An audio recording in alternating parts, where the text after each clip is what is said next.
السلام علیکم ګرانو کتونکو ښه راغلاست. امید لرم چې ټول به روغ جوړې. زه یم جاوید خان. خوښ یم چې یو ځل بیا ستاسو مخې ته راغلم او تاسو ته مې یو نوی ویډیو راوړې ده.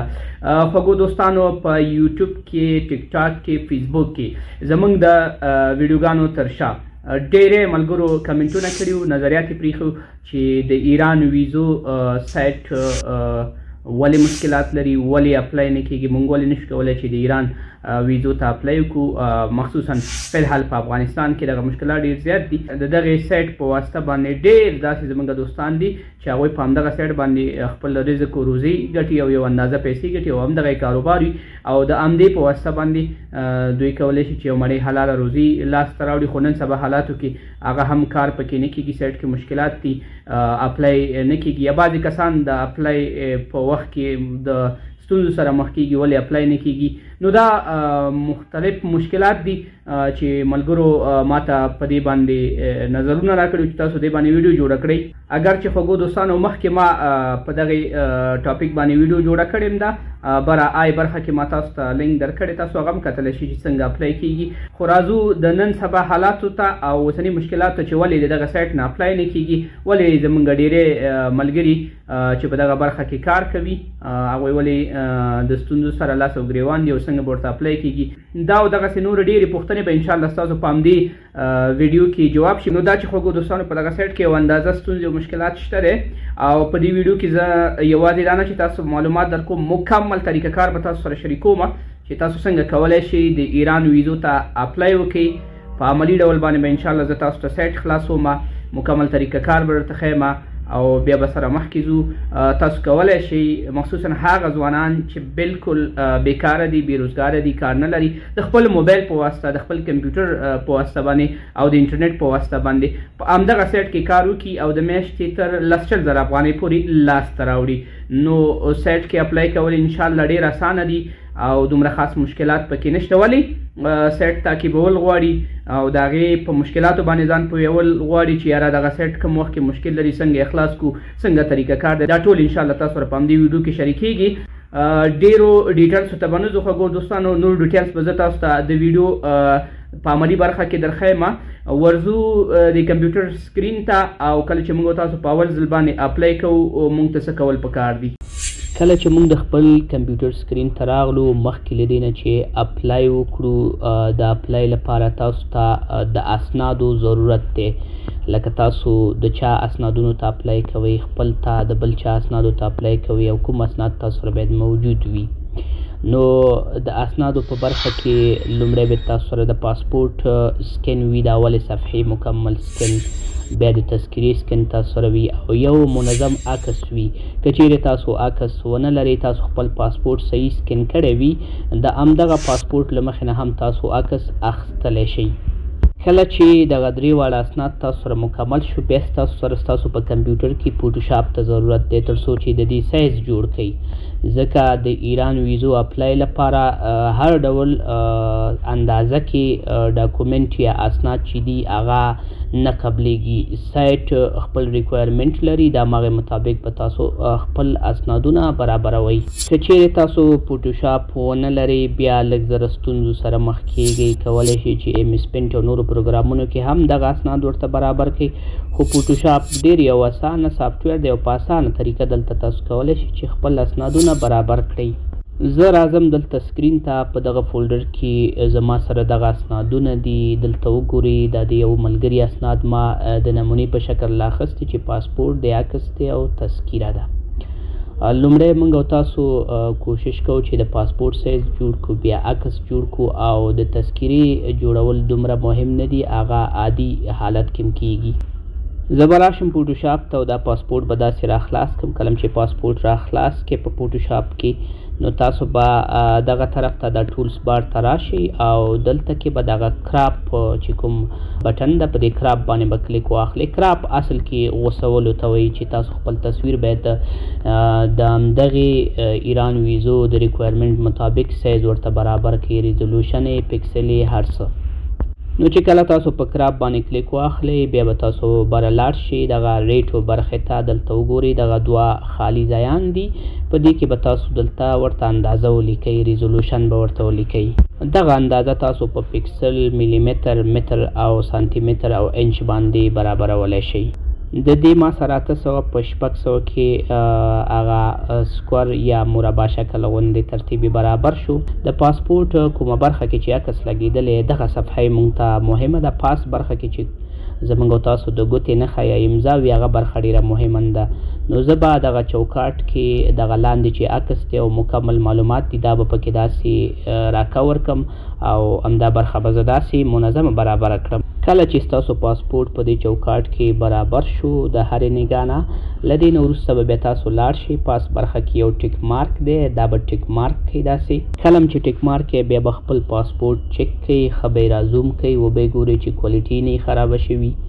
نو له دې نه وروسته به تاسو دغه پاسپورت عکس چې دی دا به سیو کوئ د سیو لپاره به فایل مینیو ته لاړ شئ لاندې سیوز باندې به کلیک واخلئ تر څو چې ستاسو اصلي پاسپورت چې سکین کړی هغه هم خراب نشي بیا به لاندې راشي فایل نیم ته دې برخه کې به تاسو ورته نوم ورکئ د مثال په ډول زه ورته پاسپورت لیکم او له دې نه وروسته بیا راځم وومه ستاسو د پاسپورت اندازه به د ایران ویزو په ریکوایرمنټ باندې برابر شي او دا بیا موږ په اسانۍ سره کولی شو چې سایټ ته یې اپلوډ کړو له دې نه وروسته راځو او تصویر برابرو د ایران ویزې په سایز باندې تصویر برابرو که چیرې تاسو بل تصویر اخیستی وي بیکګراونډ یې سپین وي نو ښه خبره ده هماغه تصویر به فوټوشاپ کې راخلاص کړئ او که چیرې تاسو بل تصویر نه وي اخیستی همدغه د پاسپورت نه دغه تصویر تاسو غوڅولی شئ او همدا د ویزې لپاره تاسو ترېنه کار اخیستلی شئ لکه څنګه چې تاسو ګورئ پاسپورت ما بیا هم راخلاص کړی په فوټوشاپ کې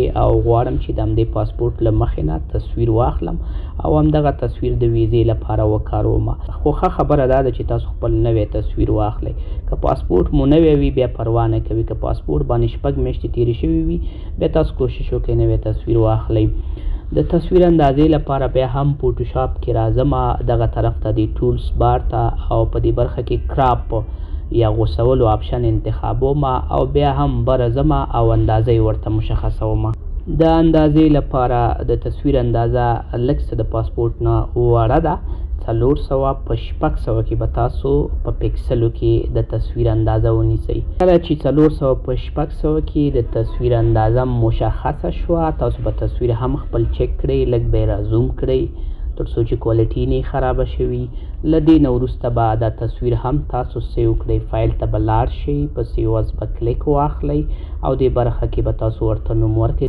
د مثال پر ډول زه ورته فوټو لیکم نو فوټو مې ولیکو که چېرته په دې نوم باندې مخکې نه فایل وي تاسو به فوټو 1 یا 2 ورکئ له دې نه وروسته به تاسو سیو کړئ تصویر هم موږ سره برابر شو اوس راځو د تذکرې برخې ته نو که چیرې ستاسو تذکره کاغذي وي نو تاسو به د تذکرې دواړه مخونه سکین کړئ شا او مخ به سکین کړئ او هغه به سره یو ځای کړئ او که چیرې ستاسو تذکره الکترونیکي وي نو هغه هم شا او مخ لري نو الکترونیکي به شا او مخ یې سکین کړئ او لکه څنګه چې تاسو ته دغه نمونه ښکارېږي په دغه شکل باندې به تاسو خپله تذکره یو ځای کړئ نو راځم د دې طریقه هم تاسو سره شریکوم چې تاسو د خپلې تذکرې شا او مخ په فوټوشاپ کې څنګه سره یو ځای کړئ نو که چیرې تاسو سره تذکره الکترونیکي وي یا کاغذي وي همدغه یوه طریقه یې ده تاسو به د تذکرې هر یو مخ بیل بیل سکین کړئ بیا به راشئ دغسې فوټوشاپ ته کله چې فوټوشاپ هم راخلاص کړئ تاسو به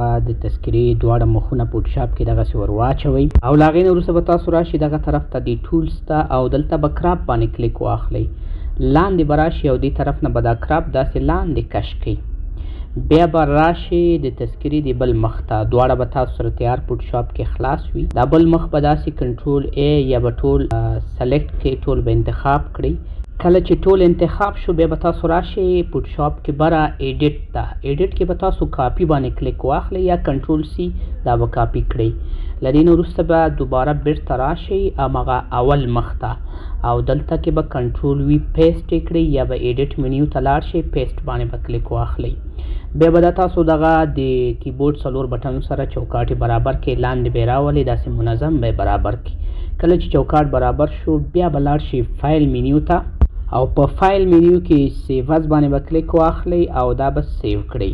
سیو کې یو موضوع لاندې ډیره مهمه ده چې تاسو به فارمټ ورته جی پی جی انتخاب کړئ. لکه مخکې چې موږ پاسپورټ او عکس ته جی پی جی انتخاب کې تذکرې ته به هم تاسو فارمټ جی پی جی انتخاب کړئ او سیو به کړئ.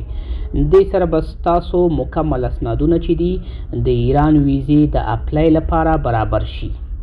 کله چې تاسو مکمل ډول باندې اسناد برابر کړه بیا به په خپل کمپیوټر کې براوسر را خلاص کړئ. که تاسو سره کروم براوسر وي که تاسو سره فایرفاکس وي د دوه براوسرو کې چې هر یو تاسو ولرئ تاسو کولی شئ چې هغې نه ګټه واخلئ. زما سره دواړه شته خو زه به کروم را خلاص کړم. کروم کې لږ کار اسانه کیږي. د براوسر را خلاصولو نه مخکې ستاسو په کمپیوټر کې تاسو لپاره انټرنیټ ضروري دی. که تاسو وای فای ولرئ که تاسو ډیټا ولرئ که هر ډول انټرنیټ ولرئ ستاسو کمپیوټر باید د انټرنیټ سره وصل وي. نو براوسر هم چې کله را خلاص کې لاړ به شئ د سرچ برخې ته. په سرچ کې به تاسو ولیکئ ایران آنلاین ویزا او دا به داسې انټر کړئ تر څو چې سرچ شي. دلته ستاسو مخته چې کوم دغه اول نمبر ویب سایټ راځي https بیا دوه نقطې سر په سره /evisa.mfa.ir تاسو به غلط سایټ نه خلاصوئ. دې سایټ ته به لاړ شئ. سایټ به داسې را خلاص کوئ. اوس دلته وګورئ خوږو دوستانو ډیری ملګري دې ستونزې سره مخ کیږي چې هغوی ته سایټ نه خلاصي. دا چې په دغه سایټ کې نن سبا حالاتو کې افغانستان کې مشکلات دي او دا یې ډینیټ کړی دی. د اکسس یې بند کړی دی چې دا هر څوک په هر کمپیوټر یا موبایل کې را خلاص کی. دا ولې ډینیټ شوی د دې لپاره چې ډیر زیات کسان دغه سایټ ته ناست وي او خپلې اپلایګانې کوي او په دې طریقه باندې نوملیکنې کوي او د خلکو نه پیسې اخلي او همدغه کاروبار وي. نو اوس وګورئ خوږو دوستانو اکثره ملګري په همدغه خاطر باندې ماته میسیج کوي یا کمنټونه کوي چې دا مشکل به موږ څنګه حل کوو. دا سایټ ولې زموږ په کمپیوټر کې نه خلاصیږي. نو دې لپاره ډېرې د حل لارې دي خو زه چې خپله کومه د حل لاره ورته انتخابوم هغه وي پی ان دی چې فری دی. تاسو که چیرته غواړئ چې اضافي مصرف ور باندې ونه کړي نو تاسو به وی پی ان استعمالوئ. فری وی پی ان به استعمالوئ. نو دلته وګورئ خوږو دوستانو تیار زما سره وی پی ان انسټال دی او دغه وی پی ان ما خاص د کروم لپاره استعمال کړی. تاسو مکمل د پی سي لپاره هم استعمالولی شئ او فایرفاکس لپاره هم کولی شئ چې خپل وی پی ان ډاونلوډ کړي. دا چې وی پی ان به څنګه ډاونلوډېږي د هغې طریقه به هم زه تاسو سره مخکې په ویډیو کې شریکوم. اوس به تاسو دا خبره هم کوئ چې ګوره موږ به هر ځل وی پی ان خلاصو او خپل کار به کوو. هو د هر یو کاروبار لپاره د هر څه لپاره مهنت پکار وي. که چیرې تاسو مهنت ونه کوئ تاسو نتیجه لاسته نه راوړئ. بعضې کارونه په اسانۍ سهولت سره مخ ته ځي. بعضې کارونو لپاره به تاسو مهنت کوئ بار بار به خواري کوئ هغه به مخ ته ځي. نو دا د ایران د ویزو لپاره چې کوم کسان اپلایګانې کوي او دومره ډېرې پیسې اخلي نو په همدغه خاطر چې هغوی مهنت کوي یو خو 40 ګنټې هغوی سایټ تعقیبوي بل د وی پی ان نه کار اخلي نورې طریقې کاروي بالاخره سایټ ته ننوځي او نفر دو نفرو ته ثبت نام کوي. لکه څنګه چې تاسو ګورئ خوږو دوستانو ما کروم کې تیار وی پی ان سیټ کړی. زه به دغه ښي برخې ته راشم او پاس دلته وګورئ دا کوم ځای کې چې دا پروفایل عکس وي دغلته یو نښه ده. دلته وګورئ دې ځای کې تاسو سره ایکسټینشن یې راځي. ما وی پی ان انسټال کړی دی. فری وی پی ان دی او د ایکسټینشن په شکل باندې دی پری وی پی ان فار کروم. تاسو هم د دغې نه کار اخیستلی شئ. بالکل فری دی کم چارجز هم نه لري او په اسانه دا په کروم کې اډ کیږي. د دې طریقه به انشاءالله مخکې په ویډیو کې زه تاسو سره شریکوم. تاسو ویډیو تر اخره پورې وګورئ ټول مکمل طریقه کار باندې به پوه شئ.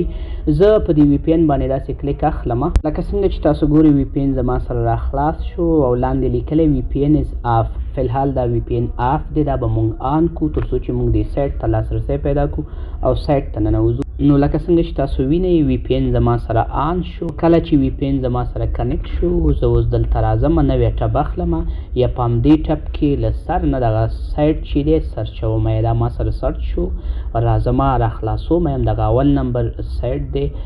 تاسو دا دقیق وګورئ چې غلط سایټ خلاص نه کوي.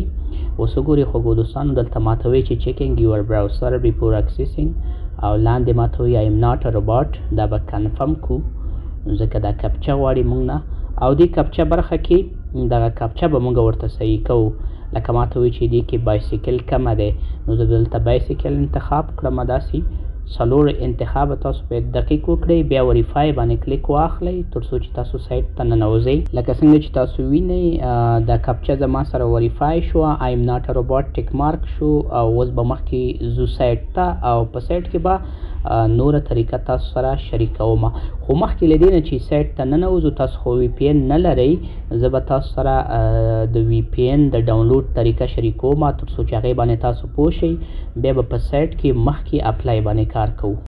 ښه نو خوږو دوستانو راځو او په خپل ګوګل کروم کې د وی پی ان سیټ اپ کوو. تاسو به ډېر په سادګۍ سره خپل ګوګل کروم را خلاص کړئ. کله چې ګوګل کروم براوزر را خلاص کړئ، بیا به راشئ د ګوګل سرچ برخې ته او دلته به تاسو ولیکئ فري وی پی ان. کله چې فري وی پی ان ولیکو، سرچ به یې کوئ. ستاسو مخې ته ډېرې وی پی ان راځي، تاسو به دغه اول نمبر وی پی ان باندې کلیک واخلئ. کله چې تاسو د دې وی پی ان ویب سایټ ته راغلی، پاس د کونج برخه کې وګورئ اډ کروم لیکل شوی دی، باندې به داسې کلیک واخلئ. بیا به اډ ایکسټنشن باندې کلیک واخلئ او تاسو به لږ انتظار وکړئ تر څو چې دغه وی پی ان ستاسو په کروم کې ایکسټنشن برخه کې انسټال شي. چې کله انسټال شي، تاسو ته یو میسج هم درکوي بره. بیا به پاس دغه د پروفایل برخه کې د یو آیکن دی، دې ته به راشي یا دې شکل ته، په دې باندې به داسې کلیک واخلئ. دلته چې کلیک واخستو، تاسو سره یو لیست راځي د ایکسټنشنو. دلته کې وګورئ اول نمبر باندې راغلی فري وی پی ان. فري وی پی ان باندې به تاسو داسې کلیک واخلئ، تاسو سره به دغه وی پی ان را خلاص شي. بیا به لاندې راشي وی پی ان برخې ته، او دا تاسو اول ځل چې استعمالوئ کنټینیو باندې به کلیک واخلئ. بیا به په سټارټ باندې کلیک واخلئ چې وروسته دا پروسس نه غواړي. نو دې برخه کې به تاسو ورته وی پی ان لوکیشن انتخاب کړئ. هغه لوکیشن چې فری دی هغه په سر کې راغلی دی. نو دې لوکیشنو کې به تاسو ټرای وکړئ چې یو دانه سره وصل شئ. نو زه هم راځم او دلته یو ټرای کوم چې کوم یو زموږ سره وصلي. نو لکه څنګه چې تاسو ګورئ، موږ څو ځلې ټرای وکړه او بالاخره دغه یو اس ای والا یا یو اس ای ریجن والا چې دی دا زموږ سره کنیکټ شو. له دې نه وروسته بیا موږ تاسو کولی شو چې بیا لاړ شو د ایران سایټ را خلاص کو او خپل اپلیکیشن ډک کو او وګورو چې سایټ خلاص دی. موږ ته اجازه راکوي نه راکوي چې موږ خپل اپلیکیشن د ویزې لپاره ډک کړو. نو مخته پروسس لپاره بیا هم راځو او له دې برخې نه سایټ سرچوو. نو لکه څنګه چې تاسو ګورئ خوږو دوستانو، زموږ سره سایټ را خلاص شو. چیکینګ براوزر برخه راغله، براوزر چیک کیږي. له دې نه وروسته لاندې موږ ته کپچه راکوي. دا کپچه به موږ او تاسو ورته حل کړو او دا به داسې وریفای کړم. نو د وریفیکیشن نه وروسته وګورئ خوږو دوستانو، زما سره سایټ په بشپړ ډول باندې را خلاص شو. دغه سایټ دی چې دې نه تاسو کولی شئ د ایران ویزو ته اپلای وکړئ، د ایران د امیګریشن نورو برخو ته تاسو لاسرسی پیدا کړئ او د دغه سایټ نه تاسو نور خدمات هم ترلاسه کولی شئ. اوس لپاره زموږ هدف دلته اپلای ده. زه به دغه پاس برخې ته راشم. دلته وګورئ خوږو دوستانو، زموږ سره لیکلی درخواست روادید شنه بټن ده، دې باندې به تاسو داسې کلیک وکړئ. کله چې سایټ را خلاص شي، را به شئ شایستګي دریافت روادید دغې برخې ته. په دې برخه کې تاسو نه څلور پوښتنې کوي: نوې روادید، ملیت، نوې ګذرنامه، ماخلې اخذي روادید. او دغه څلور آپشنې چې دي یا د مکمل سایټ چې دی دا تاسو انګلیش او نورو ژبو ته مړولی شئ. بر آپشن شته دی، تاسو هلته ورته انګلیش انتخاب کړئ. زه راځم د همدې برخې نه فورمې ته ننوځم او غواړم چې خپل فورم یا فارم ډک کړم. اول زموږ سره نوې روادید دی. نوې روادید کې به تاسو ورته د ویزې ډول انتخاب کړئ چې کوم ډول ویزې دي. لکه دلته موږ سره ورود شته دی، جهانګردي شته دی چې انټري ورته وایي، او جهانګردي لکه تاسو سره ټوریسټ یا سیاحت ویزې دي. بیا نوې ګذرنامه ده چې د پاسپورټ ډول دی. د نوې روادید نه وروسته زموږ سره ملیت دی چې موږ ورته افغانستان انتخابوو. ستاسو پاسپورټ چې د هر ملک یې همغه ورته انتخاب کړئ. له دې نه وروسته نوې ګذرنامه ده، یعنی ستاسو کوم ډول پاسپورټ دی. عادي پاسپورټ دی، تجارتي پاسپورټ دی، بزنس کلاس پاسپورټ دی، مطلب دولتي پاسپورټ دی. هر ډول چې تاسو به انتخاب کړئ. زه به ورته عادي انتخاب کړم. له دې نه وروسته محلې اخذي روادید. تاسو خپل انټرویو کوم ځای کې ورکوئ، کوم ځای نه غواړئ چې ویزه واخلئ. لکه افغانستان کې 4-5 زونونه دي، هر زون کسان د خپل زون نه کولی شي چې ویزې واخلي. محلې اخذي روادید کې تاسو کنسلګري یا سفارت ورته انتخابوئ چې د کوم سفارت نه تاسو اپلای کوئ. په افغانستان کې 4 کنسلګریانې دي، یو سفارت دی. نو مرکزی سفارت کابل کې، کابل ورته انتخابولی شي. کنسلګري جلال آباد کې ده، کندهار کې ده، مزار شریف کې ده. نو دغه تاسو ورته انتخابولی شي. نو بیا به هماغه ځای ته تاسو انټرویو ته ځئ، هلته به انټرویو ورکوئ. هغې نه وروسته به تاسو ته ویزه راځي. او دلته اصلا په همدغه برخه کې سیټ محنت غواړي. تاسو چې دې برخې پورې سیټ ته ننوتئ دلته به تاسو هر وخت چک کوئ چې د مثال په ډول د کوم ځای سیټ خلاص دی، کابل خلاص دی، جلال آباد خلاص دی، کندهار خلاص دی، او تاسو کوم ځای ته چې اپلای کول غواړئ هماغه ځای ته به اسناد برابروئ، هماغه سیټ به تاسو تعقیبوئ. چې کله سیټ خلاص شو تاسو به د دې نه محل روادید یا هماغه کونسلګري سفارت انتخابوئ، بیا به تاسو ته فورمه خلاصیږي.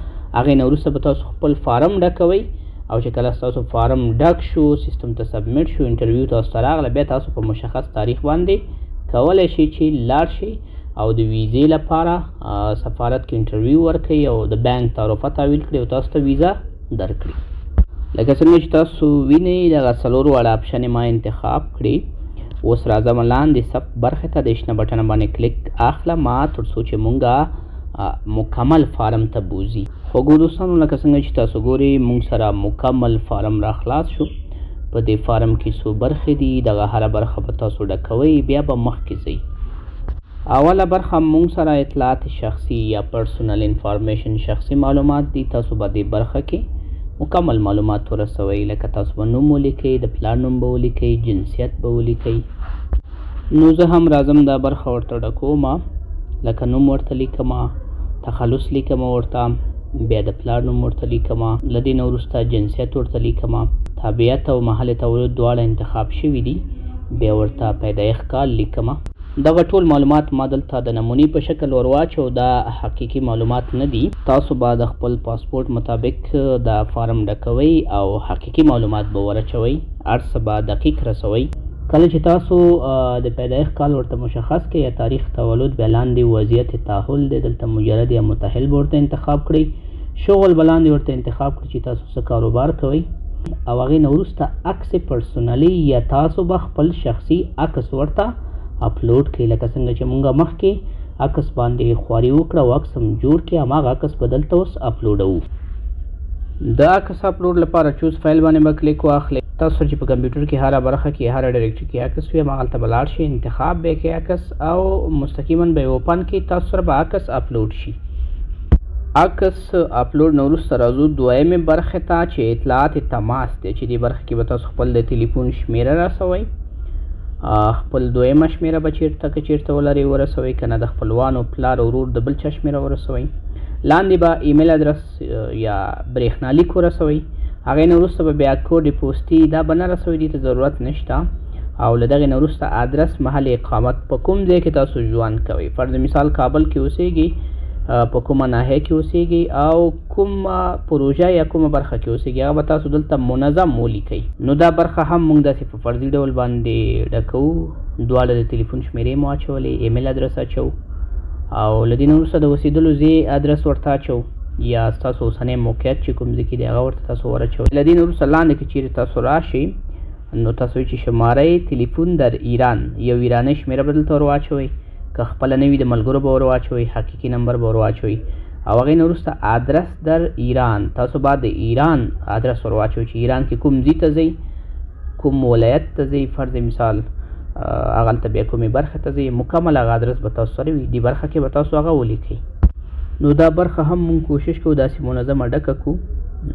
فرضي معلومات دي، تاسو حقیقي معلومات دلته ور واچوئ. دا برخه چې فعل یا ډکه شو بیا درېیمې برخې ته ورځو، اطلاعات گذرنامه، چې په دې برخه کې تاسو خپل د پاسپورت ډول، د پاسپورت نمبر او دغه مشخصات ورچوئ. اول زموږ سره د پاسپورت نمبر دی، پاسپورت نمبر لیکو. بیا نوې گذرنامه ده، د پاسپورت ډول ورته انتخابو چې عادي پاسپورت دی. پاسپورت نمبر، نوې گذرنامه یا د پاسپورت ډول هم چې ورته انتخاب کې، بیا لاندې تاریخ صدور او تاریخ انقضا ده، یعنی د سٹارټ یا د ایشو ډیټ دی او د ایکسپایری ډیټ دی چې تاسو پاسپورت په کوم تاریخ باندې اخیستی او په کوم تاریخ باندې ایکسپایر کیږي. دا دواړه به تاسو د خپل پاسپورت نه دقیق راولیکئ. زه دلته فرضي ډول باندې لیکم.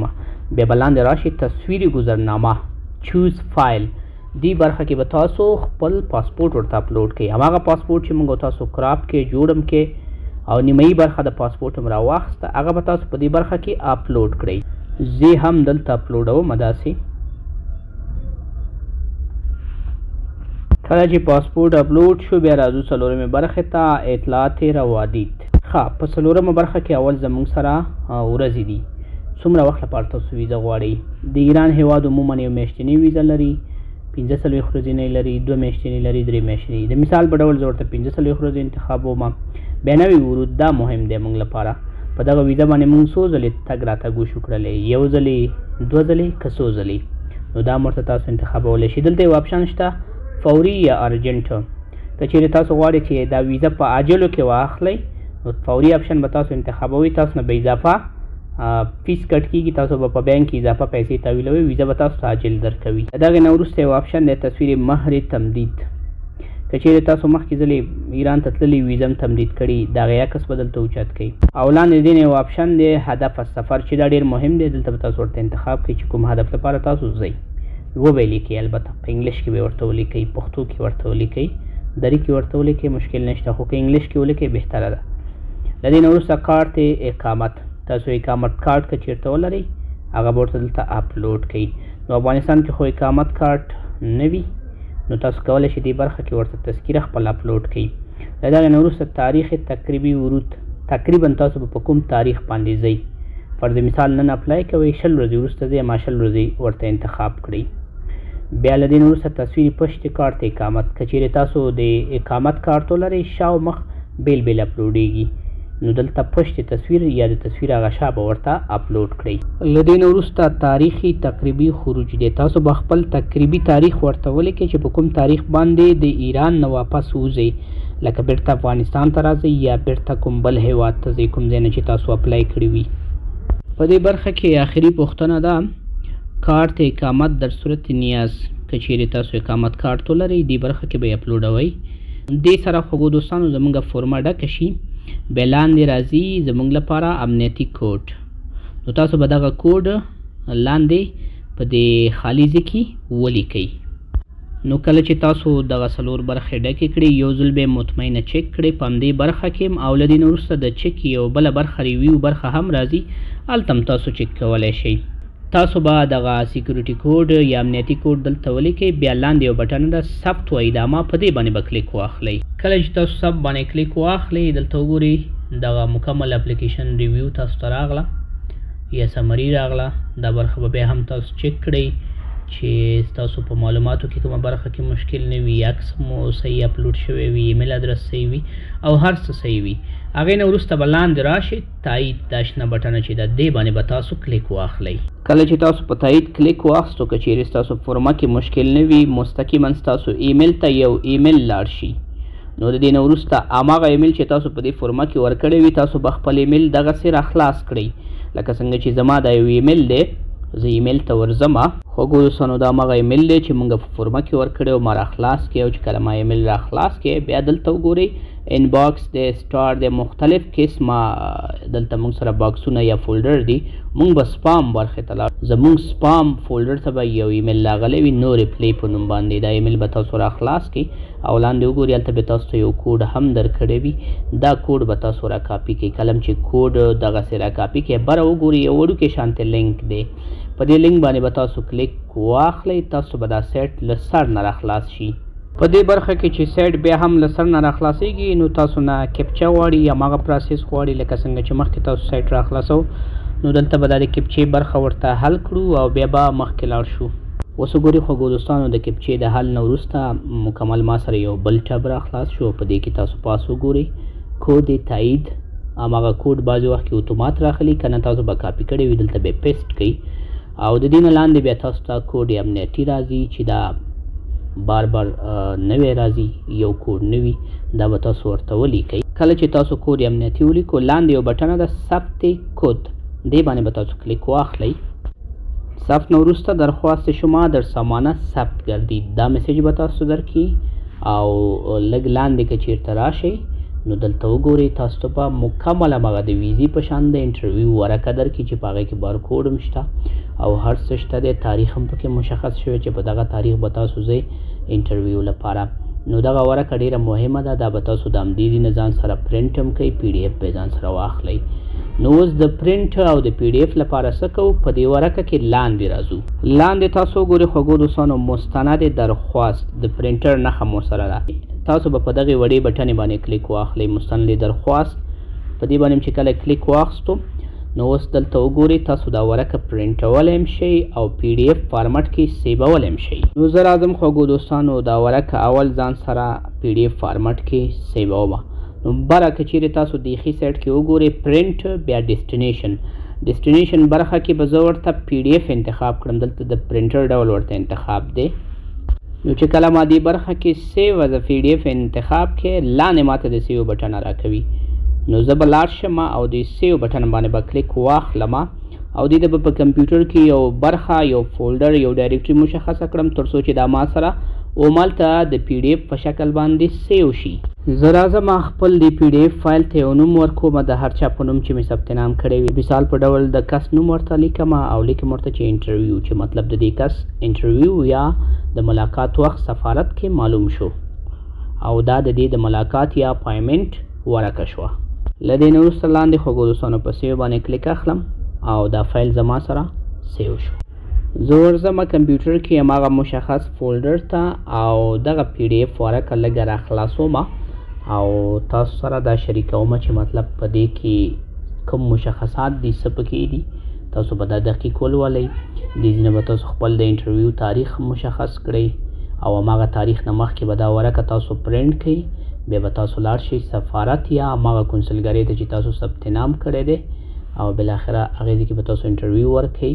بیا هغوی تاسو ته د بانک تعرفه درکوي او هغه په بانک کې تحویلوئ او تاسو ته بیا ویزه درکوي. نو دا و خوږو دوستانو د ایران ویزې لپاره د کمپیوټر له طریقه اپلای کول.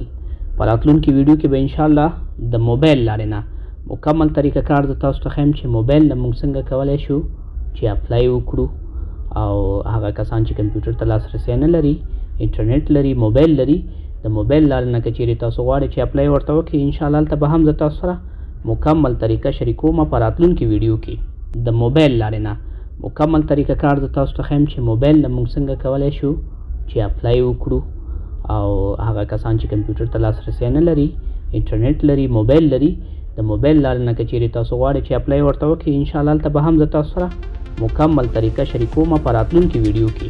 تر راتلونکي ویډیو پورې تاسو په لوی څښتن تعالی سپارم. مونږ په خپلو دعاګانو کې یاد ساتئ.